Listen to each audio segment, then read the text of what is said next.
Kerajaan Islam di Indonesia adalah sebuah periode dalam sejarah Indonesia yang ditandai dengan masuknya agama Islam dan pemerintahan Islam. Pada masa ini, banyak kerajaan di Indonesia yang memeluk agama Islam dan mengadopsi sistem pemerintahan Islam.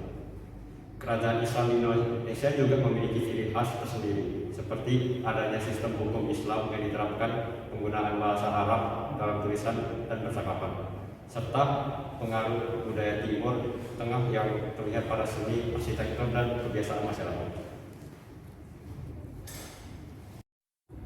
Selanjutnya adalah sejarah masuknya kerajaan Islam. Masuknya agama Islam ke Indonesia dimulai pada abad ke-7 melalui perdagangan dengan pedagang Arab. Namun penyebaran Islam secara massal baru terjadi pada abad ke-13 melalui para wali yang datang dari Timur Tengah. Para wali ini berhasil memperkenalkan Islam kepada masyarakat setempat dan membentuk kerajaan-kerajaan Islam di Indonesia, seperti Kerajaan Aceh, Demak, dan Mataram.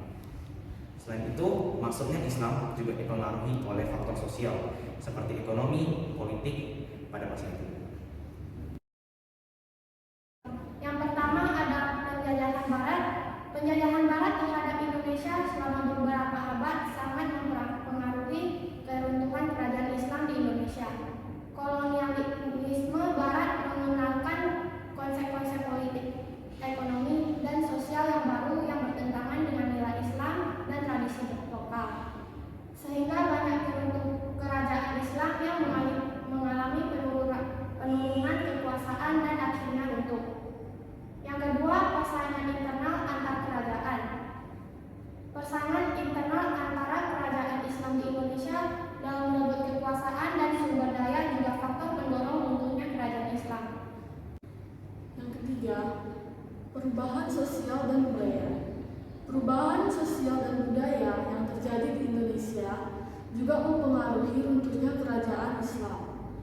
Pengaruh budaya Barat dan modernisasi yang membawa nilai-nilai yang bertentangan dengan nilai-nilai Islam dan tradisi lokal, sehingga memperlemah kekuatan Islam dalam masyarakat. Kesimpulannya, pertama, dapat disimpulkan bahwa kerajaan Islam memiliki peran penting dalam sejarah Indonesia. Kerajaan Islam pertama kali masuk ke Indonesia melalui perdagangan dan kegiatan dakwah para ulama dan pedagang Arab. Perkembangan kerajaan Islam di Indonesia ditandai dengan pembangunan masjid, istana, dan bangunan-bangunan berarsitektur lainnya, serta perkembangan seni dan budaya Islam yang berasal dari pengaruh Timur